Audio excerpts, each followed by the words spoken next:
Une chose est certaine, si vous restez accroché à la parole, vous reviendrez avec un témoignage. Ce que Dieu veut vous donner dans votre vie, ce n'est pas une guérison. Ce que Dieu veut vous donner dans votre vie, ce n'est pas un travail. Ce que Dieu veut vous donner dans votre vie, ce n'est pas de l'argent. Ce que Dieu veut vous donner, c'est que sa parole soit incrustée dans votre esprit. Elle fera de vous ce dont elle parle. Et vous brillez par la puissance du Saint-Esprit. Vous brillez par la puissance du Saint-Esprit. Vous brillez et rien ne peut vous arrêter. Ceci est votre saison. Ceci est votre temps. Rien ne peut vous stopper. Voici venu votre temps. Voici votre heure. La faveur est votre partage.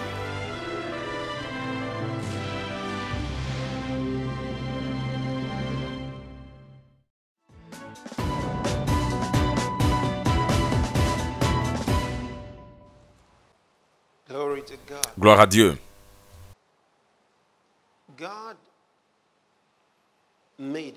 Dieu nous a créés pour une raison.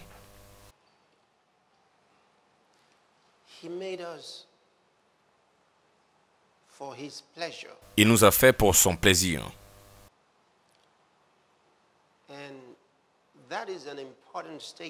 Et ça, c'est une phrase importante. Peu importe ce que quelqu'un pense de cela. C'est simplement, c'est si simple que ça. Il nous a créés pour son plaisir absolu. Dieu a choisi de créer l'homme à son image et à sa ressemblance pour son plaisir. Maintenant, quelqu'un pourrait aimer cela ou ne pas l'aimer. Mais c'est important de penser dans cette direction. Imaginez que quelqu'un ne l'aime pas, n'aime pas le fait que Dieu nous a créés pour son plaisir. Ce que ce dernier n'arrive pas à concevoir, c'est le fait que Dieu n'avait pas à vous donner une pensée. Vous ne devez même pas avoir une faculté à penser pour raisonner cela. Mais il vous a donné une pensée. Donc vous deviez même être content du fait que vous puissiez penser. Donc si nous utilisons ce que Dieu nous a donné pour travailler contre lui, on pourrait se tromper nous-mêmes. Si Dieu nous a conçus pour son plaisir, ça pourrait signifier une chose. Ça pourrait vouloir dire que Dieu nous a créés, c'est parce qu'il voulait être heureux à notre sujet. Il nous a créés pour son plaisir. Donc ça veut dire qu'il nous a créés pour être heureux à notre sujet. Sinon, ce n'est pas pour son plaisir. Si Dieu doit être heureux de nous, cela veut dire que nous sommes l'objet de sa joie.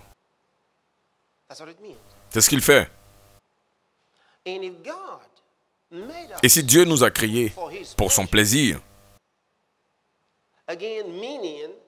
encore cela signifie que il nous a créés afin d'être heureux à notre sujet. Heureux à notre sujet pour lui-même. Cela veut dire qu'il nous a créés pour être en joie. Est-ce que vous pouvez y penser? Si Dieu nous a créés pour son plaisir, cela veut dire que Dieu nous a créés pour être heureux à notre sujet. Cela veut dire qu'il voulait être heureux à notre sujet. Si c'est vrai qu'il nous a créés pour être heureux à notre sujet, pour lui-même, alors ça veut dire que Dieu voulait que nous aussi nous soyons heureux. Sinon, ça ne pourrait pas être possible.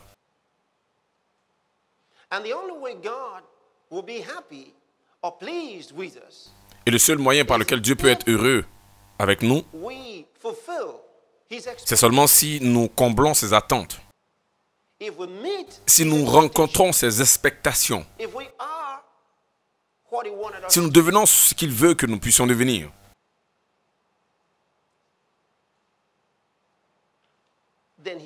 alors il sera heureux. Il sera accompli. Il sera heureux.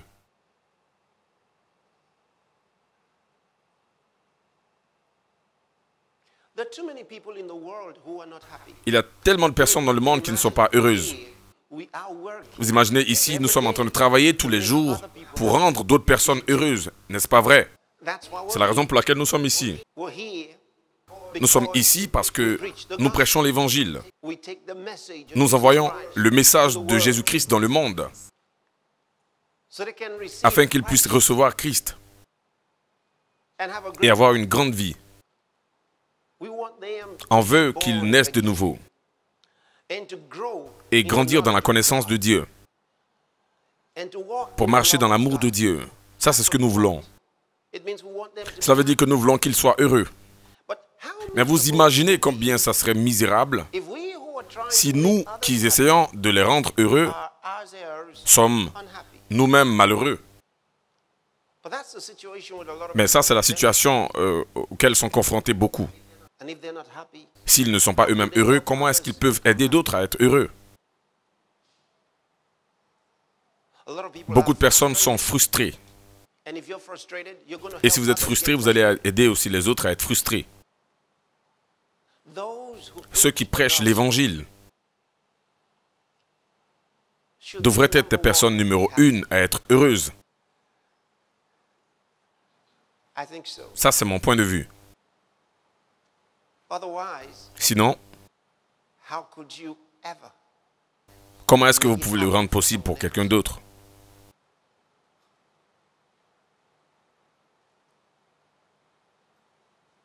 Dites-moi combien votre vie est épanouie. Combien est-ce que vous êtes heureux?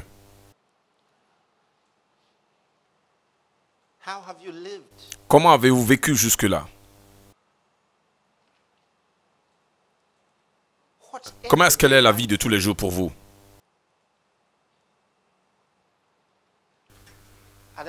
Y a-t-il des choses qui attirent votre attention et vous rendent mécontent, malheureux, triste? À quoi ressemble votre vie? Quelqu'un a dit, je serai heureux si tout va bien. Non. Ça, c'est la raison pour laquelle, au lieu du mot heureux, un mot plus profond est choisi dans la Bible. Le mot est joie. Le mot joie est plus profond que le fait d'être heureux. Mais la joie n'est jamais vue et entendue. Elle est plus riche et plus forte que le fait d'être heureux, plus exubérante, et elle est plus expressive. Vous ne pouvez pas dire si quelqu'un est en joie, excepté qu'il y ait une expression de cette joie. Parce que la joie est une émotion qui est expressive, évoquée.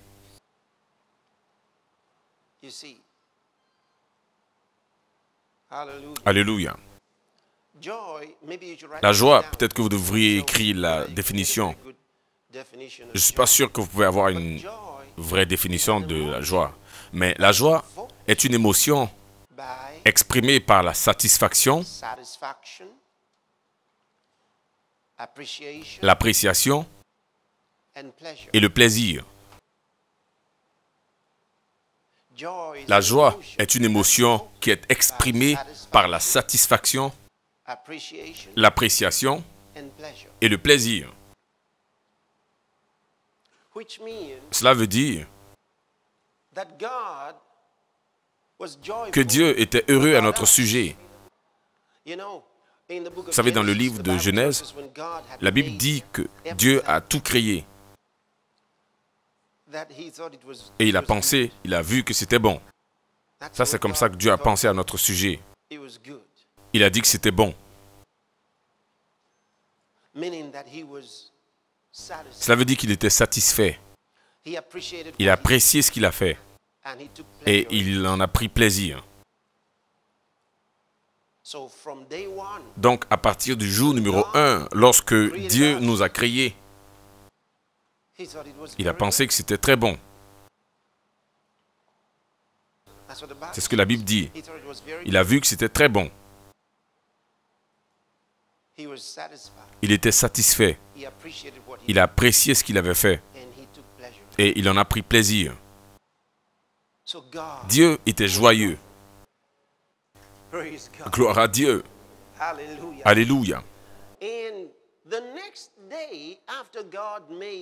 le jour suivant, après que Dieu ait créé l'homme, le jour suivant, j'ai dit le jour suivant, a été le premier jour de l'homme. N'est-ce pas? Donc l'homme s'est réveillé dans son premier jour. Et ce jour même, la Bible dit, Dieu s'est reposé.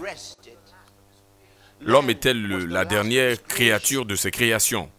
Et lorsqu'il a fini avec l'homme, la Bible dit que Dieu s'est reposé de toutes ses œuvres. Et ça, c'était le premier jour pour l'homme. Il s'est réveillé dans un jour de repos.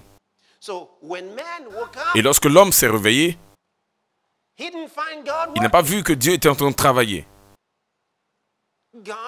Dieu était en repos parce que Dieu avait fini toutes ses œuvres. Il avait tout fait. Et l'homme était le dernier. Donc, lorsque Dieu a fini avec l'homme, il n'y avait rien qui avait besoin d'être fait. Tout était déjà prêt. L'homme s'est réveillé pour voir que tout avait été déjà fait. Donc, il n'y avait rien d'autre à faire pour l'homme, excepté le fait d'apprécier Dieu. Qu'est-ce que vous en pensez?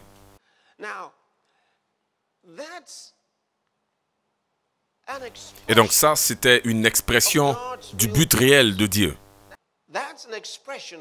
Ça, c'est une expression de la pensée de Dieu concernant chacun de nous. Qu'est-ce qu'il pense? Qu'est-ce qu'il veut? Dieu. C'est très simple. Une fois que je parviens à cette compréhension selon laquelle Dieu m'a créé pour son plaisir, parce que Dieu voulait être heureux à mon sujet, joyeux à mon sujet, alors je comprends que Dieu veut que je sois toujours heureux, toujours joyeux. Je peux le comprendre. Je peux le comprendre. Très simple. Je peux le comprendre.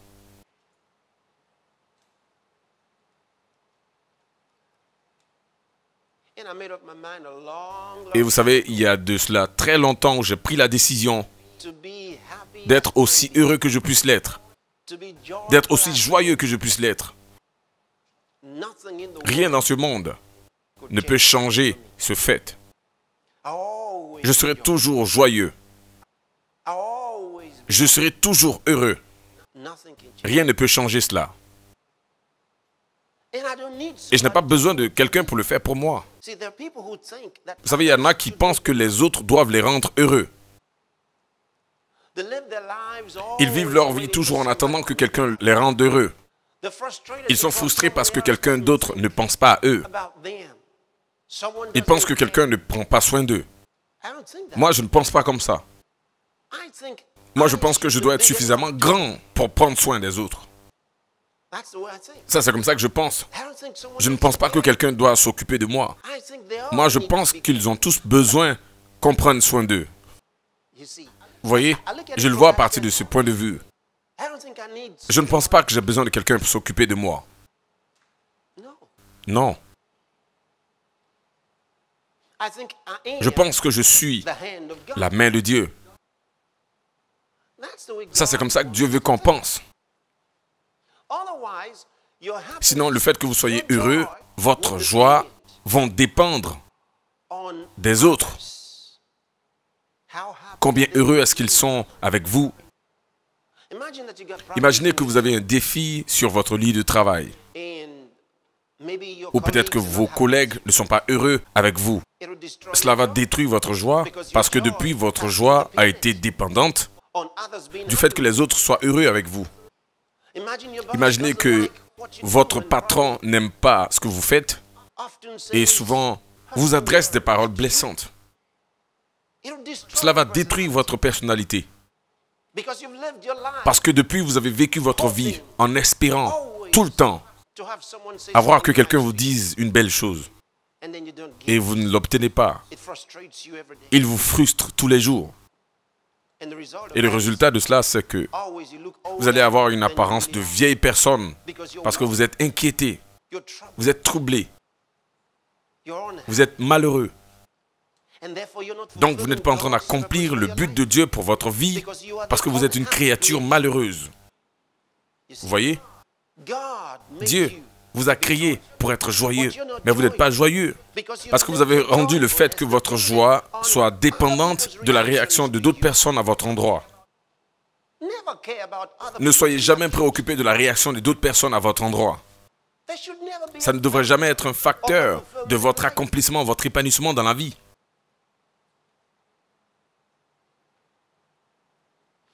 Vous savez, je pense beaucoup souvent à propos de certains sujets. Est-ce que vous réalisez que la vie est un voyage? La Bible dit nous courons une course et tout le temps nous donne la compréhension que notre vie est un voyage. Nous allons quelque part. N'est-ce pas vrai? Nous allons quelque part. Combien d'entre vous allez au travail, peut-être avec quelqu'un qui vous transporte, ou vous ne conduisez pas? Vous êtes dans une voiture, un bus ou quelque chose comme ça. Est-ce que je peux voir vos mains en l'air? Combien d'entre vous êtes déjà partis à un voyage quelque part? Vous étiez dans un véhicule où vous n'étiez pas le conducteur, celui qui était aux commandes, le pilote ou le capitaine. Bien. D'accord. Est-ce que vous réalisez que nous sommes dans une sorte de véhicule? Nous voyageons. Il y a plusieurs types de personnes. Dans le voyage de la vie, il y a tellement d'événements, tellement d'activités, tellement de personnes à rencontrer, tellement de choses qui arrivent durant ce voyage. Il y a souvent les attitudes de regarder par la fenêtre, regardant à tout ce qui arrive. Certains regardent à ce qui se passe dans le voyage de la vie. Il y en a qui ne remarquent jamais rien en regardant. Ce à quoi je pense, c'est ceci. Dans votre voyage de la vie, est-ce que vous essayez à tous les niveaux de profiter et de jouir du voyage?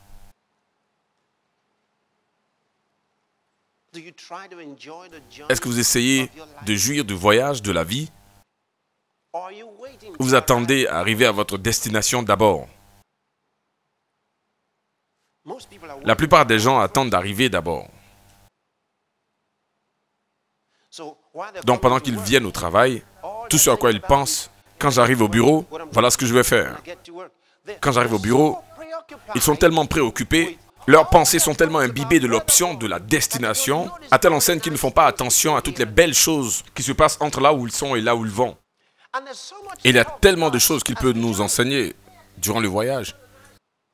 Si seulement vous pouvez donner de l'attention, vous allez voir les bonnes choses qu'il veut vous montrer.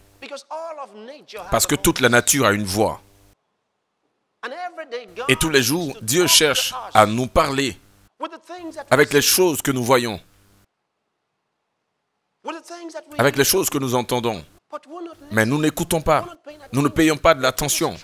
Nous sommes tellement distraits par là où nous allons. Nous sommes focalisés sur là où nous partons. C'est bon d'être focalisé sur votre destination, mais entre d'où est-ce que vous venez et là où vous partez, il y a beaucoup de points de repère.